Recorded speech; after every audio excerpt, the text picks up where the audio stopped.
Raising the bar. Number 53, Matthew 5 verses 17 to 37. Welcome back. Today, we'll be looking at the Gospel of Matthew to reveal what Jesus thought about sin, righteousness, and how we should respond as his disciples. So let's dive in. The Gospel, Matthew 5 verses 17 to 37. Do not think that I have come to abolish the law or the prophets. I have not come to abolish them, but to fulfill them. For I tell you truly, until heaven and earth pass away, not a single jot, not a stroke of a pen, will disappear from the law until everything is accomplished. So then, whoever breaks one of the least of these commandments and teaches others to do likewise will be called least in the kingdom of heaven, but whoever practices and teaches them will be called great in the kingdom of heaven. For I tell you that unless your righteousness exceeds that of the scribes and Pharisees, you will never enter the kingdom of heaven. You have heard that it was said to the ancients, do not murder, and anyone who murders will be subject to judgment. But I tell you that anyone who is angry with his brother will be subject to judgment. Again, anyone who says to his brother, Raca, will be subject to the Sanhedrin. But anyone who says, you fool, will be subject to the fire of hell. So if you are offering your gift at the altar and there remember that your brother has something against you, leave your gift there before the altar. First go and be reconciled to your brother, then come and offer your gift. Reconcile quickly with your adversary, while you are still on the way to court. Otherwise, he may hand you over to the judge, and the judge may hand you over to the officer, and you may be thrown into prison. Truly I tell you, you will not get out until you have paid the last penny. You have heard that it was said, do not commit adultery. But I tell you that anyone who looks at a woman to lust after her has already committed adultery with her in his heart. If your right eye causes you to sin, gouge it out and throw it away. It is better for you to lose one part of your body than for your whole body to be thrown into hell.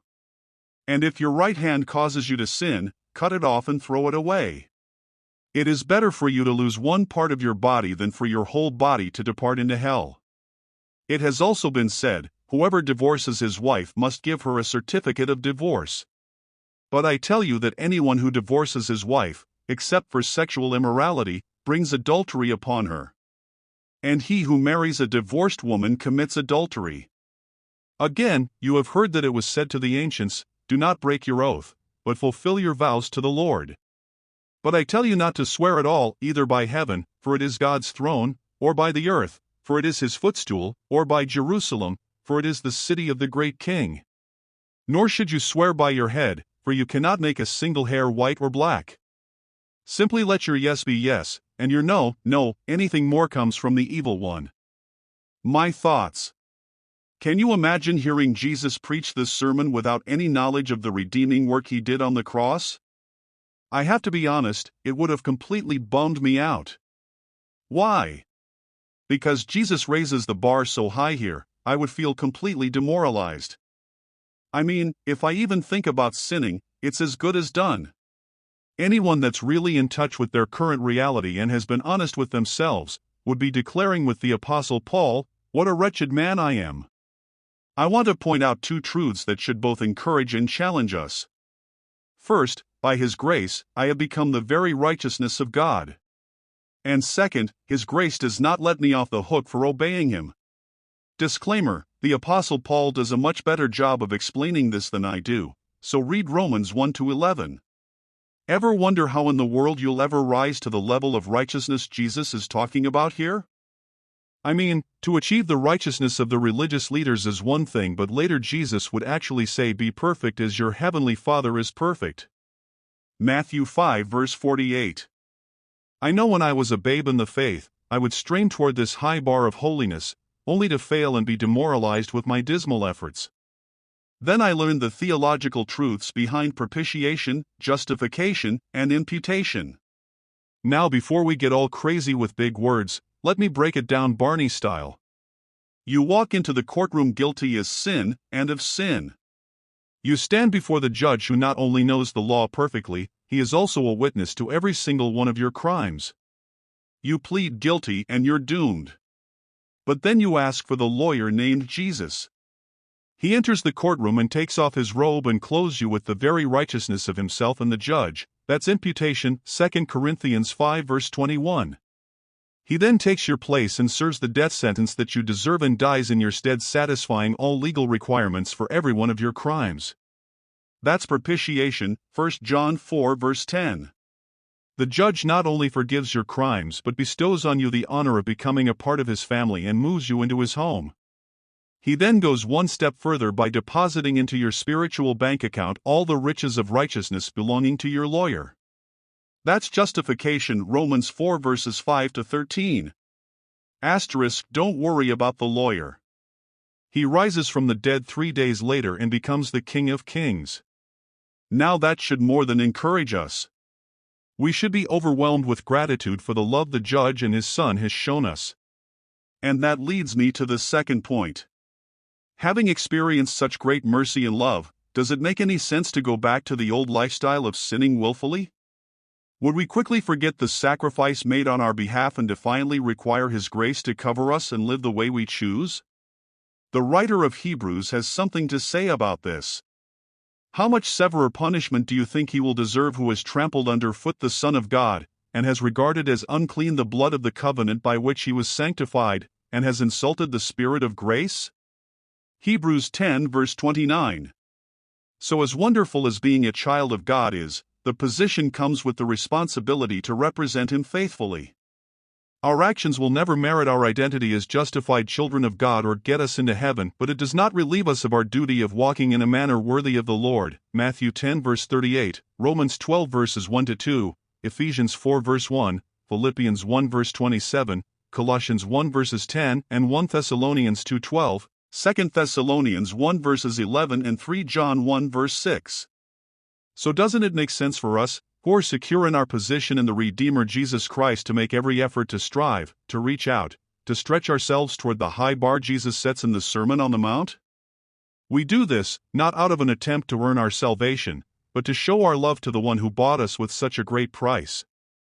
John 14 verses 21 and 1 Corinthians 6:20. My story. We made a parachute drop into the desert of Southern California at night. It was a training exercise for us in the 2nd Ranger Battalion. The mission was to take out an anti-aircraft missile site, and the illumination was almost zero. A perfect scenario for a night raid.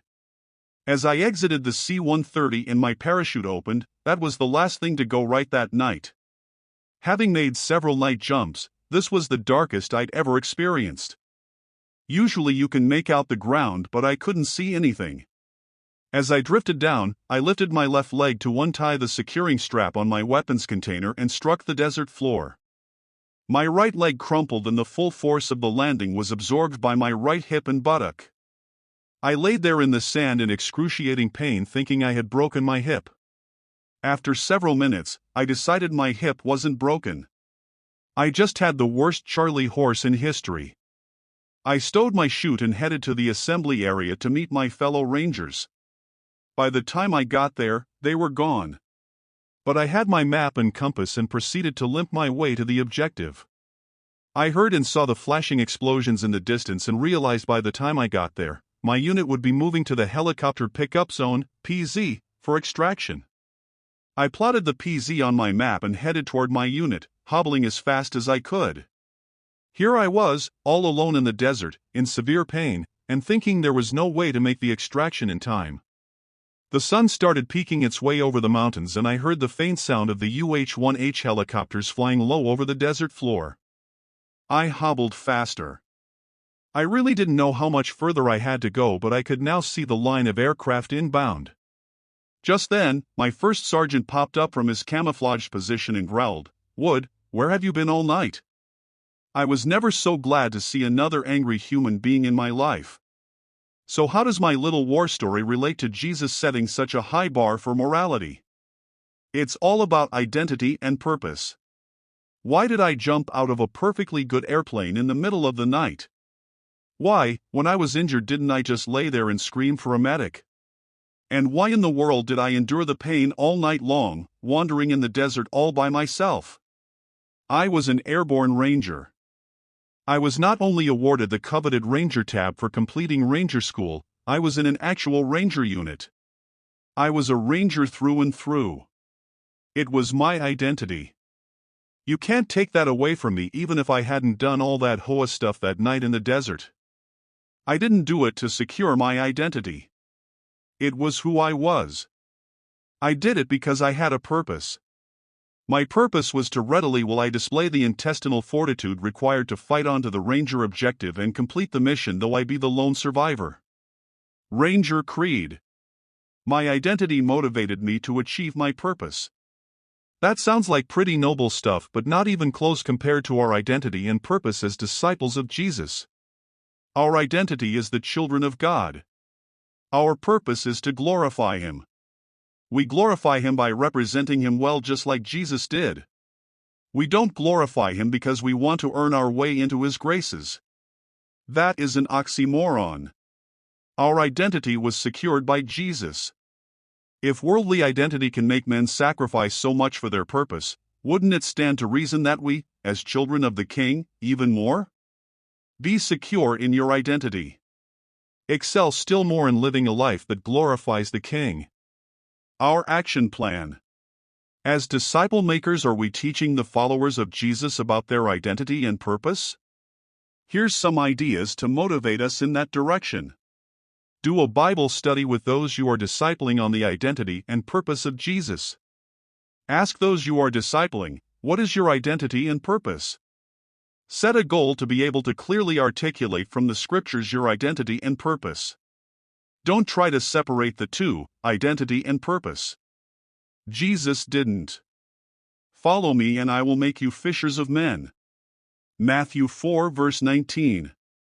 If disciples really get a hold of these two, it's pretty much guaranteed they will be reaching for the high bar.